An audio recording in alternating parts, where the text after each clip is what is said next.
nabuwal guys. Buti hindi tumama sa bahay namin, no. Ayan guys, oh. Grabe, nabuwal yung kahoy na nanditong malaki. Buti hindi tumama sa bahay.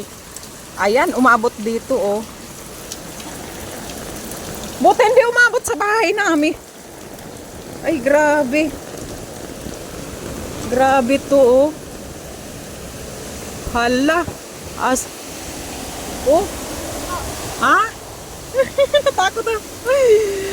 Hala, hala, hala. Ay. Buti hindi. Buti, sus, Diyos ko, Lord. Oh, ayan, nabuwal.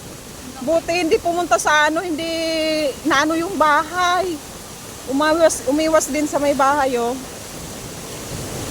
Hala. Diyos ko, Lord.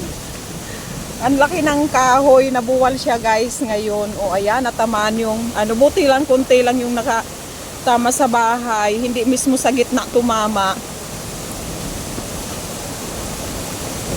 Ay, ang laki-laki ng puno ng kahoy bumagsak guys ngayon. So, buti hindi tumama sa, ano, mismo sa gitna ng bahay. May tao pa naman sa loob ng bahay. At saka nandito yung sa tabi ng katabi lang kami nito. Buti. Ay, grabe. Grabe, grabe. Oh. Ayan guys, oh. Nabuwal. Kaya ang laki ng kahoy.